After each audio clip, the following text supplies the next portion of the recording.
Hello, my fellow property managers. Marc Cunningham at Grace Management. I want to talk to you for a few minutes today about some specific numbers I think we all as property managers should be managing and paying attention to in our business, because these 5 numbers that I'm about to share with you will tell you a story about your business that you can't get in any other place. So here we go. We're going to jump right in. Number 1, you need to be tracking and paying attention to every month your lease renewal percentage. The percentage of your tenants that are renewing their lease versus the percentage that are saying, no, I'm going to move. This tells you so much about the operation of your business. Ideally, in our industry, you kind of want to see, I think, between 60 and 70% as a lease renewal percentage. You want 60 to 70% of your tenants choosing to sign their leases and renew every year. And you don't want it higher and you don't want it lower. If it's too much higher, that may tell you you're not appropriately increasing rents on renewals. You're keeping rents artificially low, which is causing those tenants to stay, which is not necessarily a bad thing, but it may cause your rents to be under market over time. So if you've got, let's say, 90% of your tenants are renewing, that may indicate that you're not properly increasing the rents on renewal, because life happens. Some tenants are going to have to move. They get job transfers, they have children, they need more room, they get married, they get divorced. Life happens, and 30% of your tenants are going to need to move even in the best of situations. If that number's too low, if it's only 20% of your tenants are renewing, that tells you you're doing a crummy job operating your property management company. Maybe you're not fixing things when they break, and so the tenants can't wait to get out of there and get away from you. So you want to measure it. It needs to be between that idea, that 60 to 70. And we use this data when we're talking to new prospective owner clients to share with them what they can expect on a renewal side of things. So start tracking this every single month. Number 2, the percentage of rents that are delinquent. Now, last month in our video, we talked about how to manage your delinquent rent percentage. If you didn't watch that, go back and watch that. But we need to track this number, and I won't go into detail because we did it last month. Every single month, this should be number 2 that you're tracking. Number 3, the doors that you have added and the doors that you have lost. Now, most property management softwares will give you a door count, but they won't necessarily tell you how many you added last month or the month before that. They won't tell you how many you lost last month or the month before that. We use a simple Excel spreadsheet, and part of our new account acquisition process is we're going to add that new door to our new account spreadsheet, and if one leaves, we're going to put it on that same spreadsheet, so it's going to show us at any time how many have come in, how many have come out, the net, the reason why.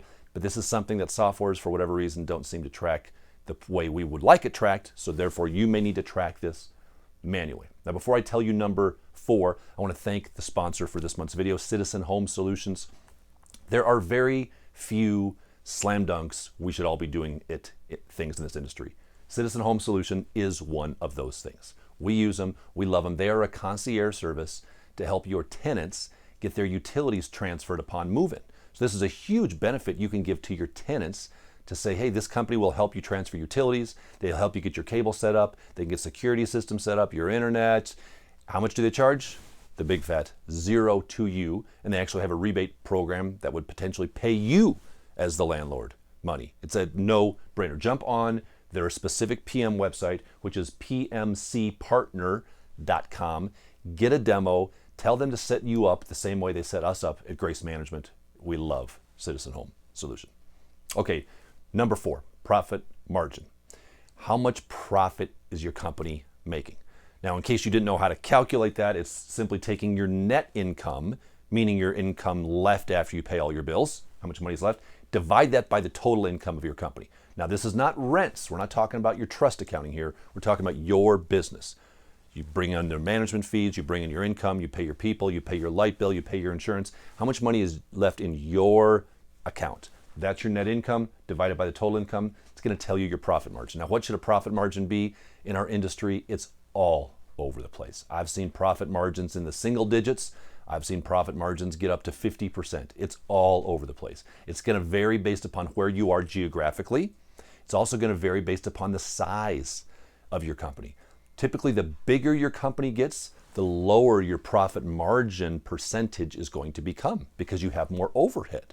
So we're a fairly large size company. Our profit margin percentage may not be as large as a company that's maybe just a single owner operator because they don't have a lot of expenses. We have more expenses with the size. So the profit margin's a percentage that we want to make sure we're measuring. And the purpose of all these numbers, again, is to tell the story of your business, to track over time the trend. And lastly, number 5, or excuse me, not lastly, almost lastly, your average rent per door. Now, why is this important? Because it's going to tell you, is the quality of your doors going up? Over time, you should see this number increase, not just because rents are going up, but because hopefully the new doors you're bringing on are better quality. You want to raise the quality of the properties you're managing, start measuring this number, and then make a policy that you will only take on new properties that have a number equal to or greater than that. That will keep you from bringing on properties that don't even meet the average of the quality of the property for your company. Hopefully that makes sense. And lastly, number 6, open work orders. How many open work orders do you have the day you're pulling this data? You want to pull this data the same day, probably the last day of each month. Now, open work orders, that number in and of itself, it doesn't mean anything to you. Right? If I told you, hey, we have 300 open work orders in our company, you'd be like, well, okay, is that good? Is that bad? Like what?